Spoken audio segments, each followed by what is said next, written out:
ہمایوں سعید کی بے وفائی پر مہوش حجات کا بڑا فیصلہ۔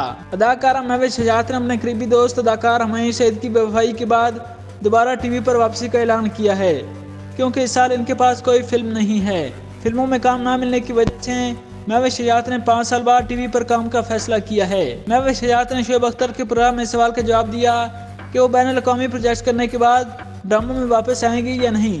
مہوش حجات نے ٹی وی اسکرین پر واپسی کی خواہش کا اظہار کرتے ہوئے بتایا کہ میں چند اسکرپٹس پڑھ رہی ہوں۔ میں جب بھی ڈرامے میں کام کرتی ہوں اس سے پہلے پورا اسکرپٹ پڑھتی ہوں۔ اگر صرف اپنے کردار بارے ہی پڑھوں تو پوری کہانی سمجھ میں نہیں آتی۔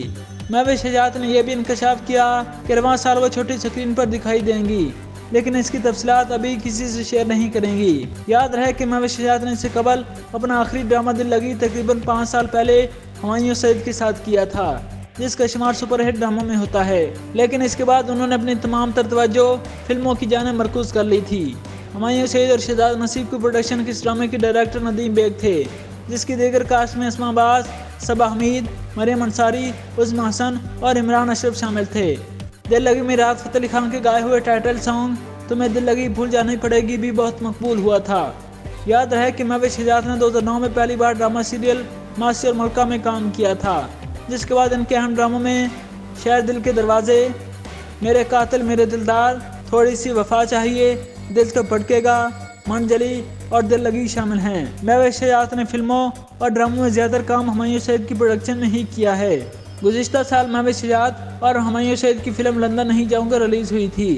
ہمایوں سعید کی روایت ہے کہ وہ ہر سال عید پر اپنی فلم ضرور ریلیز کرتے ہیں، لیکن اس بار ایسا نہیں ہوگا کیونکہ ان کی کوئی فلم مکمل نہیں ہو سکی۔ ہمایوں سعید نے 3 فلمیں بنانے کا اعلان کیا تھا، جس سے پہلے وہ لو گرو مکمل کریں گے۔ کافی عرصے سے یہ افواہیں زیر گردش تھیں کہ حسب روایت اس بار بھی ان کی فلم میں مہوش حجات ہی کام کریں گی، لیکن ہمایوں سعید نے ماہرہ خان کو کاسٹ کر لیا۔